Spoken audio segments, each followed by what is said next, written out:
ये बिहार का छात्र युवा एकजुट हो चुका है। लाखों लाख की संख्या में 28 तारीख को पटना की सड़कों पर नीतीश कुमार के घर पे उतरने जा रहे हैं। दम होगा नीतीश कुमार को तो रोक के दिखा देंगे। लादेन और दाऊद इब्राहिम को घेरने के लिए इतनी भारी सुरक्षा व्यवस्था कभी देश की सरकार ने नहीं भेजी होगी। इस तरह से हजारों पुलिस बल छात्र को लात से, घुसा से, राइफल के बट से अंधाधुन गोली चल रही है, आंसू गैस के गोले छोड़े जा रहे हैं। मतलब इस तरह से कोई उग्रवादी हमला हुआ हो देश पे, जब ये हक नहीं दे सके तो उन पे लाठियां चलाई, गोलियां चलाई, हत्या करने की कोशिश की गई। अगर छात्र को पत्थर बरसाना रहता पुलिस वालों पे तो हर थाने पे अगर 10-10 छात्र खड़े हो जाते तो पुलिस कम पड़ जाती बिहार में। नीतीश कुमार जी का सुरक्षा कम पड़ जाता बिहार में अगर छात्र टूटने पे जिस दिन आ गए। मैं दावा करता हूं कि बिहार का छात्र, नौजवान, युवा जिस दिन एकजुट हुआ, बिहार में नीतीश कुमार जी का पुलिस कम पड़ जाएगा, लेकिन छात्र युवा कम नहीं पड़ेगा।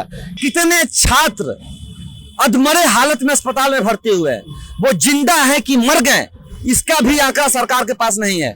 500 से ऊपर लोगों के पास FIR किया गया है। आखिर ये FIR क्यों? ये कोई आतंकवादी था? नीतीश कुमार जी, चेतावनी है पूरे बिहार के छात्र, नौजवान, युवाओं की तरफ से।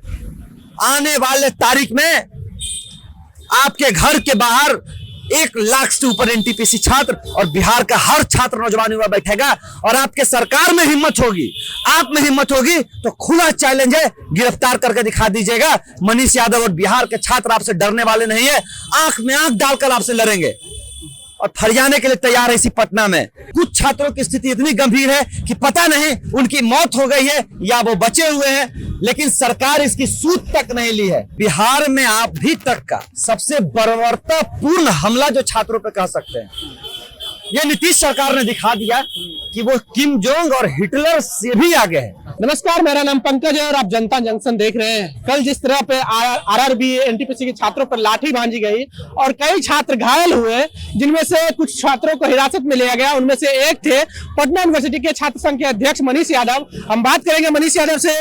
सर, कल क्या नजारा था कल का? देखिए, बिहार में अभी तक का सबसे बर्बरतापूर्ण हमला जो छात्रों पे कह सकते हैं, ये नीतीश सरकार ने दिखा दिया कि वो किम जोंग और हिटलर से भी आगे है। नीतीश जी ने बर्बरता कल रात पार कर दी। मतलब छात्रों को उग्रवादियों की तरह लादेन और दाऊद इब्राहिम को घेरने के लिए इतनी भारी सुरक्षा व्यवस्था कभी देश की सरकार ने नहीं भेजी होगी। इस तरह से हजारों पुलिस बल छात्र को लात से, घुसा से, राइफल के बट से अंधाधुन गोली चल रही है, आंसू गैस के गोले छोड़े जा रहे हैं। मतलब इस तरह से कोई उग्रवादी हमला हुआ हो देश पे। ये किसान, मजदूर, रिक्शा ठेला वाला का बाल बच्चा है जो सालों मेहनत करके, हजारों रुपए जमा करके और पढ़ता है, फॉर्म भरता है, परीक्षा देता है और फिर पूंजीपतियों के हाथों ये पूरे रिजल्ट को बेच देता है केंद्र और बिहार की सरकार मिलजुल के। ये न्याय मांगने गए थे छात्र NTPC के और इनको इस तरह से मारा गया जैसे ये कोई आतंकवादी हो। कल जब मैं गया इनके समर्थन में, मुझे RPF ने गिरफ्तार कर लिया। GRPF ने, रेलवे ने कहा कि आप आगे नहीं जा सकते, माहौल खराब हो जाएगा। हमारे मोबाइल को ले लिया गया। ये नीतीश कुमार की सरकार हर तरह से अब बिहार में किसान विरोधी, छात्र विरोधी, युवा विरोधी, ये रोजगार दे नहीं सकी, ये अच्छी शिक्षा दे नहीं सकी, ये अच्छा स्वास्थ्य दे नहीं सका। तो अब जो इसके हकदार थे, जो हक मांगने उतरे थे, जिन्होंने वोट दिया था, जब ये हक नहीं दे सके तो उन पे लाठियां चलाई, गोलियां चलाई, हत्या करने की कोशिश की गई। नीतीश कुमार जी पे हम कहेंगे, माननीय न्यायालय से मांग करेंगे कि इन पे 302 का मुकदमा कीजिए। कल कितने छात्र अधमरे हालत में अस्पताल में भर्ती हुए हैं, वो जिंदा है कि मर गए, इसका भी आंकड़ा सरकार के पास नहीं है। 500 से ऊपर लोगों के पास FIR किया गया है। आखिर ये FIR क्यों? ये कोई आतंकवादी था? ये कोई मुजाहिदीन का आदमी था? ये बिहार के गांव बस्ती के छात्र थे जो सालों मेहनत करके परीक्षा दिए थे और अपना हक मांगने रोड पे उतरे थे। आप 1000 बार शराब की समीक्षा करते हैं, हर दिन संशोधन कर रहे हैं शराब में। 1 करोड़ से ऊपर छात्र, ये रिकॉर्ड है, इस RRB NTPC की परीक्षा के लिए फॉर्म भरे थे। ये ग्रुप B की परीक्षा थी जिसमें सिर्फ बिहार और यूपी के छात्र रहते हैं। आप कहते हैं रोजगार देंगे, रोजगार के नाम पे सालों साल बाद बहालियां आती है, फॉर्म भरने के 5 साल बाद परीक्षा लेते हैं और जब परिणाम आता है तो उन सीटों में धांधली और उसको बेच दिया जाता है। नीतीश कुमार जी, चेतावनी है पूरे बिहार के छात्र नौजवान युवाओं की तरफ से, आने वाले तारीख में आपके घर के बाहर 1 लाख से ऊपर एनटीपीसी छात्र और बिहार का हर छात्र नौजवान युवा बैठेगा और आपके सरकार में हिम्मत होगी, आप में हिम्मत होगी तो खुला चैलेंज है, गिरफ्तार करके दिखा दीजिएगा। मनीष यादव और बिहार के छात्र आपसे डरने वाले नहीं है, आंख में आंख डालकर आपसे लड़ेंगे और फरियाने के लिए तैयार है। इसी पटना में आपका ये जुर्म सितम हम लोग अब बर्दाश्त नहीं करने वाले हैं, बहुत हो गया। अब ये लड़ाई किसान आंदोलन के बाद ये दूसरी लड़ाई बिहार में छेड़ी जाएगी, या तो सरकार रहेगा या बिहार में छात्र नौजवान युवा रहेंगे। अच्छा, क्या हालात है अभी? कितने छात्र घायल हुए थे? उन लोगों की क्या स्थिति है? आप देखे थे कि पटना यूनिवर्सिटी की तरफ से आप पप्पू यादव के साथ में गए हुए थे हॉस्पिटल देखने के लिए, सभी लोग से मिलने के, क्या हालात है? देखिए, हमारे नेता देर रात बेतिया से लौटे हैं, वहां पे हत्याएं हो गई थी।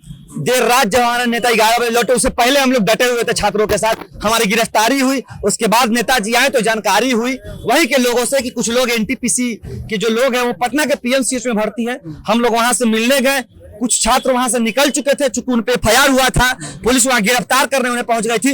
1-2 छात्र जो हमें रास्ते में मिले, हमने उनसे बात की, उन्होंने बताया कि कुछ छात्रों की स्थिति इतनी गंभीर है कि पता नहीं उनकी मौत हो गई है या वो बचे हुए हैं, लेकिन सरकार इसकी सूद तक नहीं ली है।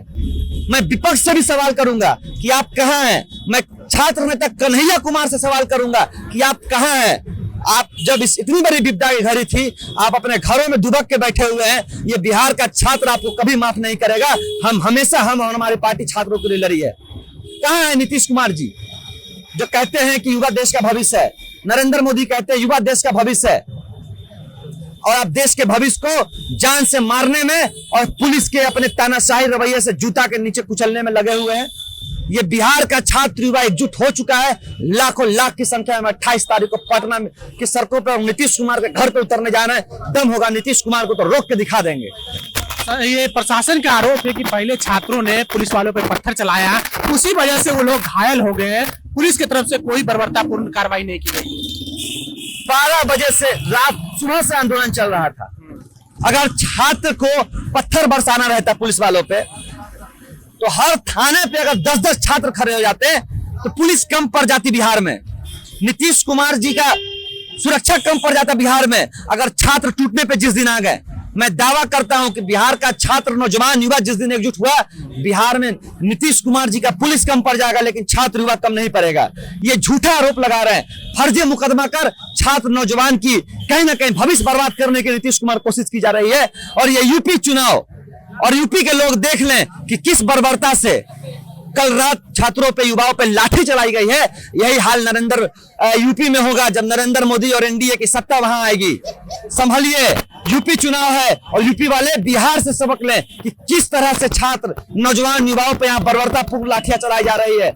महीनों सालों मेहनत करने के बावजूद जब अपना हक मांगने में सड़क पर उतरते हैं, हमारे हक को छीना जाता है, तो हम पे लाठियां और आंसू गैस से गोले और गोलियां चलाई जाती है। ये बिहार नहीं भूलेगा। ये किसान आंदोलन के बाद बिहार का देश का सबसे बड़ा आंदोलन होगा, जो युवाओं का आंदोलन होगा, और ये नीतीश कुमार की सत्ता को गिरा के रहेगी। सर, ये बहाली 2019 की है नोटिफिकेशन के हिसाब से, और ये अभी तक लगभग 2022 शुरुआती दौर है अभी, तो इन 3-4 सालों लग जाते हैं एक बहाली में। इन दरमियान छात्रों को क्या क्या दिक्कतें का सामना करना पड़ता है? देखिए, बिहार में एक तो बेरोजगारी चरम सीमा पर है। कुछ वैकेंसियां इसमें 36,000 के आसपास कुछ वैकेंसियां थी। कुछ वैकेंसी जो आती है, फॉर्म भरने में आप पैसा दीजिए और उसके बाद आपको 5 साल 7 साल तपस्या करना पड़ेगा कि हमारा एडमिट कार्ड कब आएगा, परीक्षा की तिथि कब आएगी। परीक्षा की तिथि आ भी गई, परीक्षा हो भी गई, तो फिर अब सालों रिजल्ट के लिए आंदोलन धरना प्रदर्शन कीजिए। मतलब फॉर्म भरने के बाद आप धरना प्रदर्शन कीजिए कि परीक्षा की तिथि घोषित हो। परीक्षा की तिथि घोषित होने के बाद आप धरना प्रदर्शन दीजिए कि हमारा रिजल्ट कब आ रहा है। और जब रिजल्ट आता है तब आंदोलन होता है कि इसमें बड़े स्तर पर धांधली हो गया, पूंजीपतियों के हाथों सीटों को बेच दिया गया, नेताओं के लोगों को सीट दे दिया गया। इस क्रम में 5 साल 7 साल लग जाते हैं। जो किसान गेहूं धान उपजाकर अपने बाल बच्चों को पढ़ाकर पटना में पढ़ाता है, रिक्शा ठेला खींचकर जो पढ़ाई करवाता है, चाय कुल्फी बेचकर जो पढ़ाई करवाता है, वो 5 साल पटना में घिसता है, रूम मालिक का अत्याचार सहता है, बाजार का अत्याचार सहता है, फिर इस कष्ट के बाद उसे पता चलता है कि हमारा जो शिक्षा था, जो हमने मेहनत की थी, वो पूंजीपतियों के हाथों लाखों रुपए, 10 लाख रुपए में सरकार ने बेच दी। वो छात्र आत्महत्या कर लेता है, मारा जाता है, लेकिन नीतीश सरकार और बिहार सरकार के कानों पे जू तक नहीं रेंगती। ये बिहार के युवाओं की स्थिति है। लेकिन हम बिहार के नौजवानों से भी पूछना चाहेंगे कि जिस राम मंदिर और 370 के नाम पे हिंदुस्तान, पाकिस्तान और हिंदू मुसलमान के नाम पे आप वोट देते हैं, आपकी ये स्थिति आज उसके लिए हुई है। आप चेतिए। सबसे पहले बिहार में अगर हम शिक्षित होते हैं, रोजगार लेते हैं, तब हम आगे बढ़ेंगे और हमारा देश आगे बढ़ेगा। यह हिंदू मुसलमान और राम मंदिर के नाम पर जो हमें बरगलाने की कोशिश करते हैं, इनकी पहचान होनी चाहिए। और बिहार में युवाओं को रोजगार चाहिए, मंदिर मस्जिद बाद में चाहिए, पहले रोजगार मिलेगा तब हमारा देश और हमारा परिवार विकसित होगा। बहुत बहुत धन्यवाद। तो सुन लीजिए, 28 तारीख को बड़े आंदोलन की तैयारी है, और क्योंकि अभी उत्तर प्रदेश चुनाव है, इस वजह से प्रधानमंत्री चुनाव में बिजी है। इन छात्रों को सुन नहीं सकते हैं क्योंकि वो चुनाव में बिजी है, और बिहार के सुशासन बाबू भी एमएलसी चुनाव में बिजी है क्योंकि एमएलसी सीट बंटवारा होना है, और शराबबंदी की गई है उसकी समीक्षा होनी है। इन छात्रों से उनको कोई मतलब नहीं। ये छात्र मरे, आंदोलन करे, कुछ भी करे, इनसे इनको कोई मतलब नहीं। सुशासन बाबू, कल मैंने जिस तरह से देखा कि आपकी निकम्मी पुलिस निहत्थे छात्रों पर लाठी बांध रही थी, वो नजारा बहुत ही दर्दनाक था, क्योंकि वो छात्र एसी में पढ़ने वाले नहीं थे, वो छात्र किसान के बेटे थे।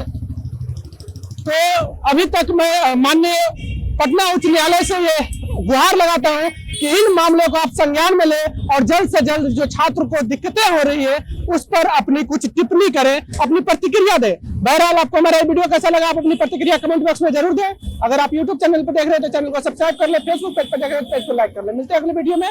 धन्यवाद।